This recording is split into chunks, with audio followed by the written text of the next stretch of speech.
You are listening to the Horse Radio Network, part of the Equine Network family. Well, hi, everybody. This is Glenn the Geek back with you, and we're here for another Retail Roundup on a Monday. I'm the founder of the Horse Radio Network and host of the Horses in the Morning Daily podcast for the last 14 years, and welcome to the WESA Retail Roundup. The Retail Roundup is your go-to virtual hub for all things retail. Join panel discussions, learn from webinars, share your thoughts, ask questions, and connect with your community. We host a virtual event or share educational content every week via the Retail Roundup Facebook group. If you haven't joined that yet, hop on over to Facebook and look for Retail Roundup, and you'll find it there. I want to apologize. My voice is not great. I've had a bad allergy week, and I did my show this morning, Horses in the Morning, just got done with that, and I think I have enough to get through today. So we're going to make Morgan do all the talking today. Absolutely. You know I can do that. Yeah, I don't worry about that at all. Today, we're diving into trends, colors, and must-have styles for the upcoming season, just in time for the August WESA Trade Show, which my wife, Jennifer, and I will be there. Whether you're stocking up for fall, the holiday, or early spring, this session is designed to help retailers stay ahead of customer demand, make smarter buying decisions, and show up to WESA with confidence and clarity. Last week, we learned about inventory management, and now it's time to learn what trends to buy coming up. Today on the Retail Roundup's one of my favorite people, and one of my wife's favorite people, actually. We're joined by Morgan Nicole, a WESA partner and Western fashion content creator based in Texas. Morgan is known for her authentic storytelling and engaging digital content rooted in Western and outdoor lifestyle. She's also the brand new co-host of the Wisdom by WESA podcast with my wife, Jennifer. So you two are co-hosting. How's it going over there? How you liking being a podcaster? Well, Glenn, we are having the time of our lives. We are definitely laughing and enjoying all the incredible conversations. It's been an absolute dream. Well, you know, what did I say to you after you were on this show before? And what did I say to you after this show? You remember? You said something like, we're really going to rein you in somehow. And little did I know that I'd be receiving a phone call. That's right. Be a podcast co-host. But whenever WESA called and they said, is this something you're interested in? I said, work and yapping? Yes, I can talk, I can yap, and really just getting to connect with retailers and wholesalers, but also getting the viewers a chance to listen into has been really neat. Well, and you and my wife actually are a good combination because she has a lot of business experience in the retail world and the wholesale world for that matter. And you have this fashion and all of that and the social media stuff. So it's a good compliment, I think. It really is. It's an incredible balance because, like you said, we have two different viewpoints and aspects, but yet so many common threads. And it's always great to get another's insight or view or perspective. So I've been loving it. Well, and there's two different age groups, and that's important too, actually, because you're covering both ends of the spectrum there too. Yes, it really is. Well, that's not why we're here today, but go check it out. Search on your podcast player for Wisdom by WESA, and you'll hear Morgan and Jennifer on there co-hosting that show. They took over a couple episodes ago, so I think there's two episodes out with those guys on it. So check that out today. But we have a bunch of questions for you about what to buy come this trade show coming up, and colors and things like that. This is an area I know nothing about, so I'm learning with everybody else today. So what is the trending color palette for right now, for the upcoming? I mean, right now we're looking at really Christmas, we're looking at the fall, we're looking at Christmas, and we're actually looking at the beginning of spring next year. So what are we looking at? That's a great question, Glenn. Right now, what we're seeing is for fall, a lot of trending spice browns, rust, teal, and olive. I know we'll get into all the fine print throughout the podcast today, but what I'm really noticing is that the color is driving the first impression, and with some great accessories and pops of color, that's where we're going to see a quote unquote trend color. But every Western girly knows that the basics are more than basics in their staples and essentials, but definitely the spiced browns and rust and teal. Wow, we were bright colors a few years ago. We were. I remember that. It kind of seems like it's an every 3 to 4 year cycle, right? The first year there was, of the 3-year span, the first year it's really strong. Second year, it's still about 3/4 of what we're seeing. And then that third and fourth year, it's slowly fizzling out. I've spoken a lot actually through the last couple of years on podcasts with trends is, it is great to follow a trend sometimes, but really my focus in my fashion is being able to wear an outfit that I can be proud of today, 5 years from now, and 15 years from now, because, the trends will come and go, but accessorizing is always a great option. And you could add color to that too. So rust. I got to go back to rust for one. Rust colored breeches came out when we had our tack shop many, many, many years ago, and that was like a statement. Rust was like a statement because we had white and we had black at that point, and then rust came out, and everybody was buying rust colored breeches, and then very quickly they went away. But rust is back. It is. It's back, and I think that this is one that is here to stay, and throughout the years, it will spike. And today, I have to just point out the obvious. I'm playing Coastal Cowgirl today. I'm at the beach, so don't mind my sardines on you. Me and my friends.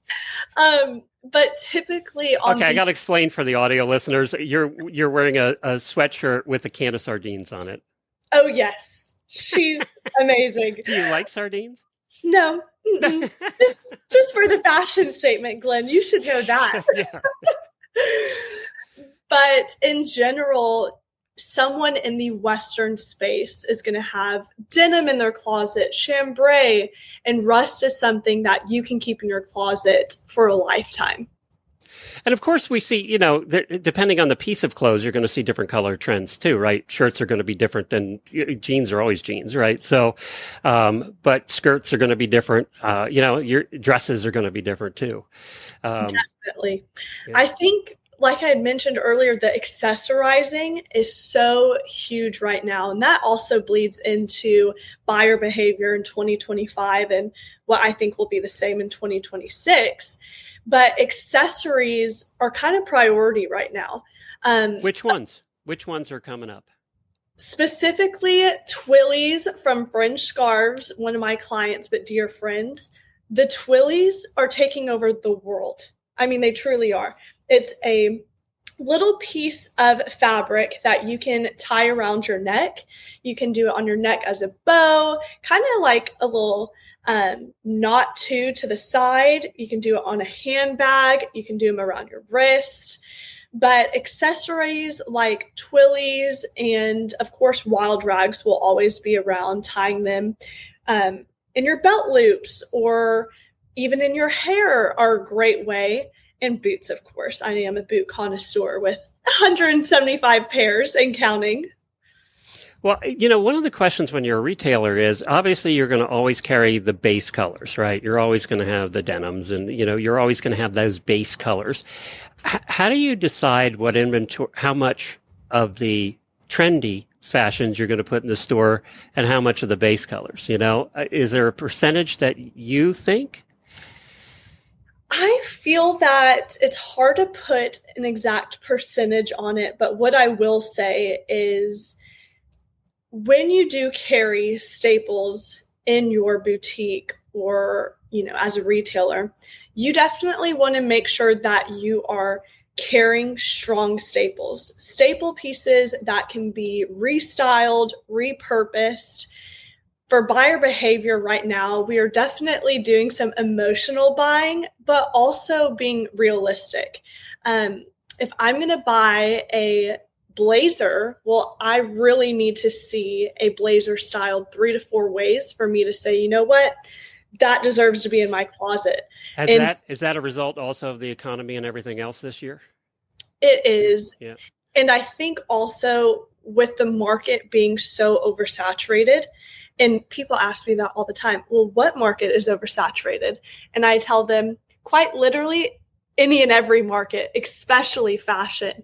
Everyone wants to jump in, but if you are here to and it's more accessible now to everybody too. It is. And if you're really here to make an impact as a retailer, I would suggest finding that happy, healthy balance of great staples that you can repurpose. You can carry them all throughout the year. If someone buys it and several months later, their friends say where, you still can, restock those.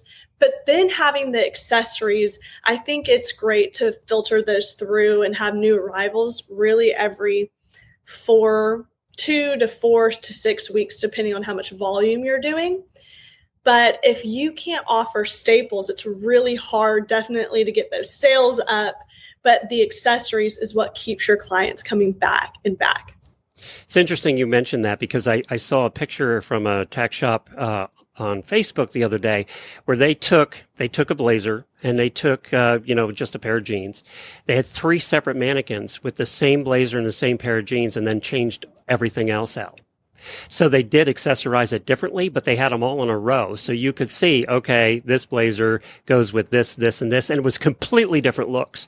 But that kind of makes the person want to buy more than, want to buy 2 or 3 of those different accessories and shirts and things to go with the blazer, right? So it was a cool way to do that.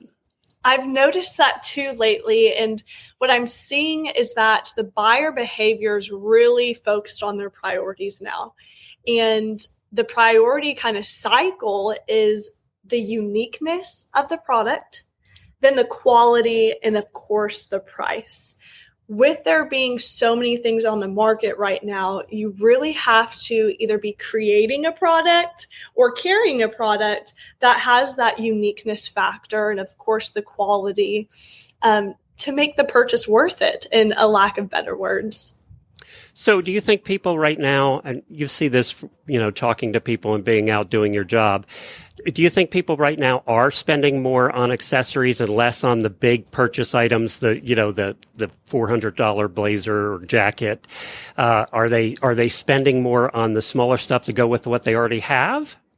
Yes, I think with us specifically being in July, someone might be listening in a later month, but right now, speaking live, we are in July. And I can say as a consumer that, yes, I rather spend my dollars right now on a lower price point of an accessory or something, because summer means quantity. We're all traveling, we're going to different events. It's fun to experiment with different things. And then for retailers and wholesalers, our time is coming up for those big value items like 400 to 1200, whatever that bigger number is. It's definitely coming up in the cards with rodeo season and the NFR, as the NFR is a big moneymaker for us. But I can definitely speak on right now. I just bought a new handbag the other day, so I might splurge through the spring and summer and get one big piece, but then I'm definitely going for those lower ones until the fall.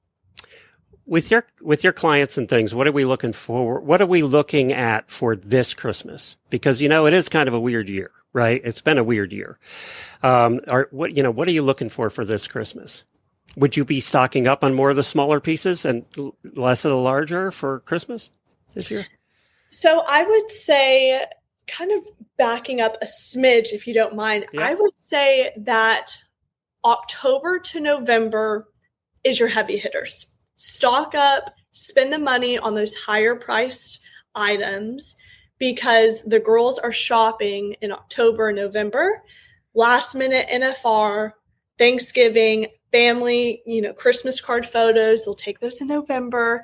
So October and November, definitely spend the money there. When we're already in December, the NFR is happening really early in December, I would almost say get those grab and go accessories, get those grab and go gift sets, get some of those tank tops that they might fit small mediums and then medium larges. That way it's easy and digestible for Christmas shoppers.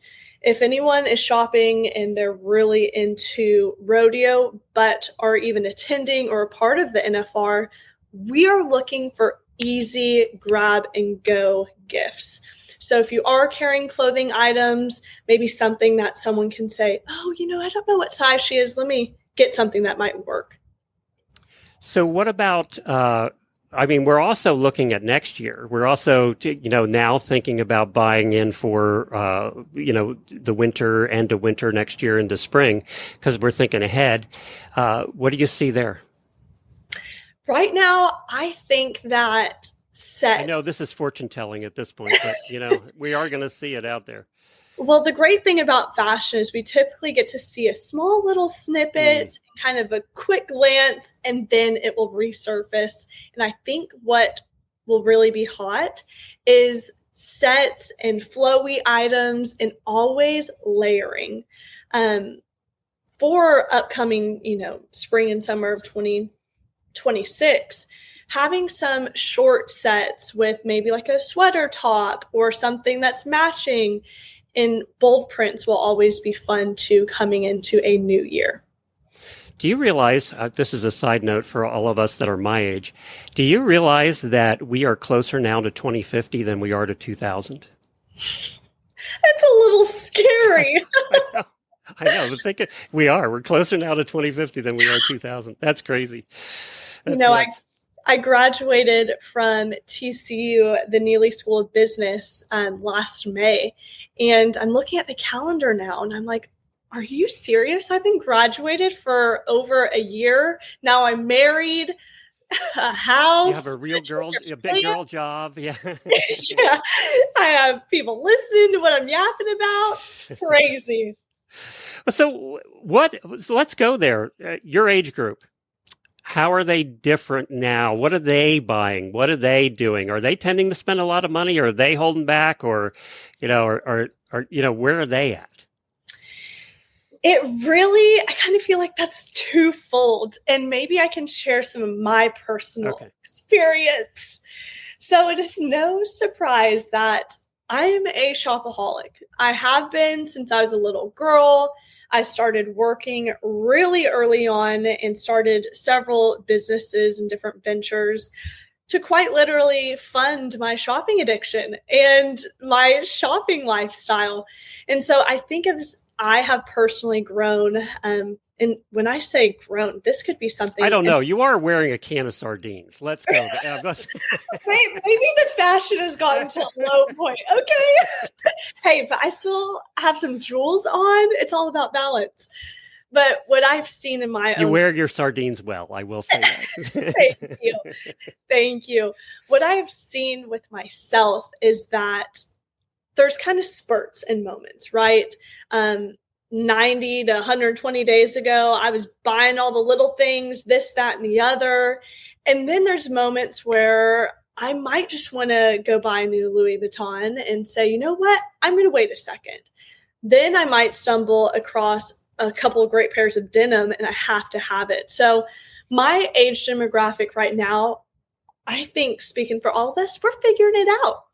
Some days it's spend. Some days it's hang tight. But again, that emotional buying is huge right now. Consumers are wanting a personal connection to the brands and the companies they're buying from. And that's why. That leads me to my next question. When you were on before, we talked about storytelling because that's kind of your thing, right? You're the storyteller. So how can, and you're right now planning stories for fall and for Christmas.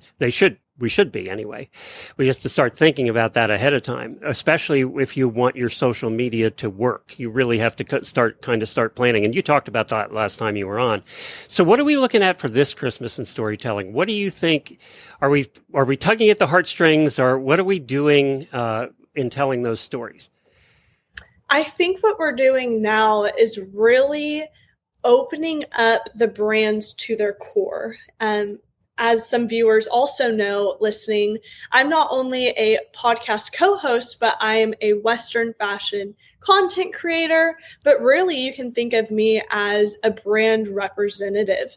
And what I am seeing in my business field is that we're really diving deep to the core and the center of who the companies are and bringing it to the surface.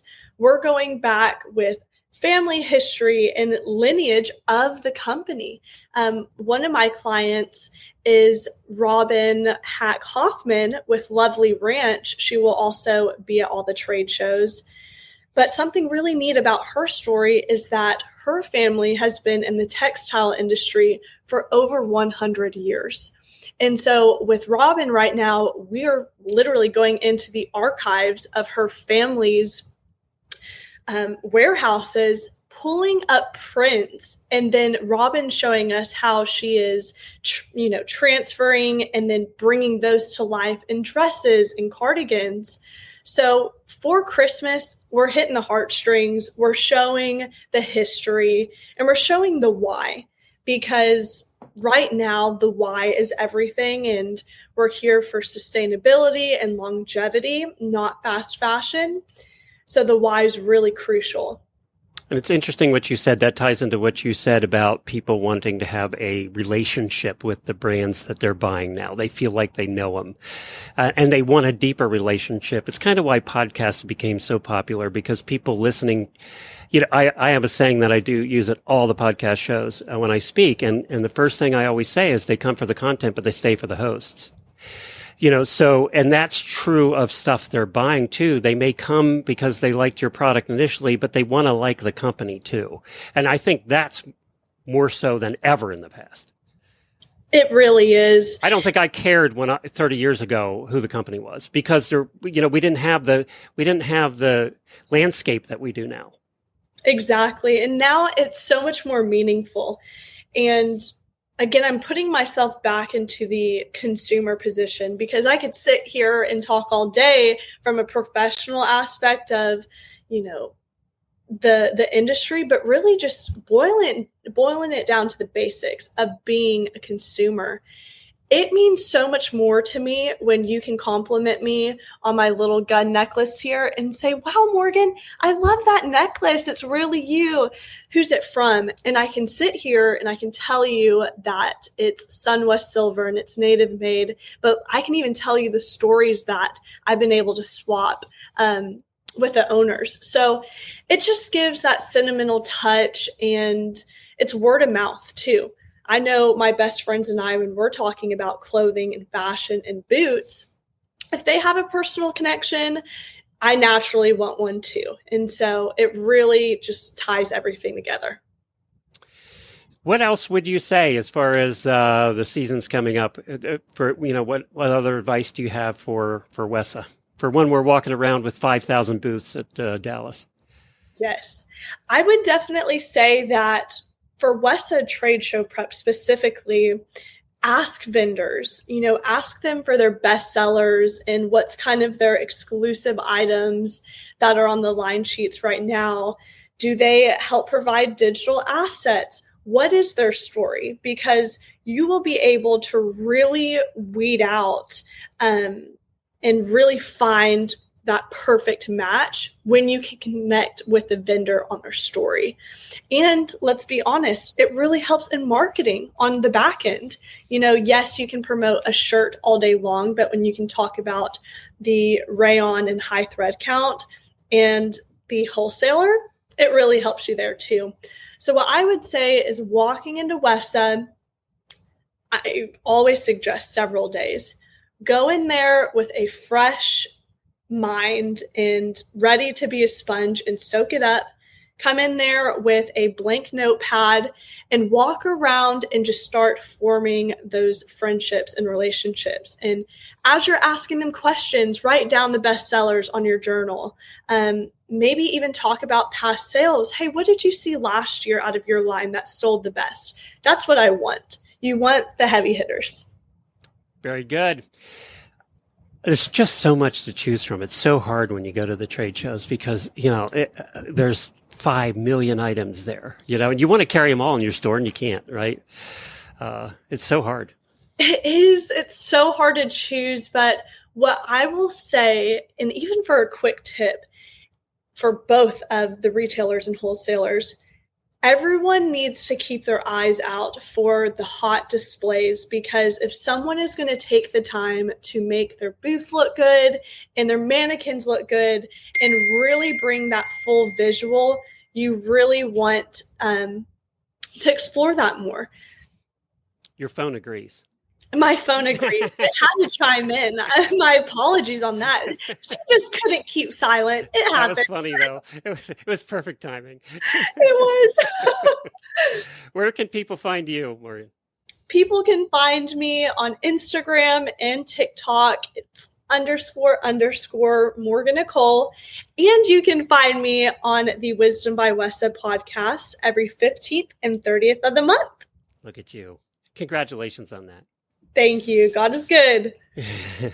Thank you for joining us again, and thank you for everybody being here today. If you missed part of this, you can catch it all on the audio version. Just head over to Wisdom by WESA podcast, and these retail roundups show up on that feed as well. And you can go to Wisdom by WESA. You can go to the WESATradeshow.com website or Retail Roundups on Facebook. That's where we announce all these things and what's coming up. We do these every Monday. We'll have another one for you next Monday. And we really appreciate all of you joining us today. And we'll see you all less than a month now. Yeah, less than a month in Dallas. Countdown is on. Thank you for having me, Glenn.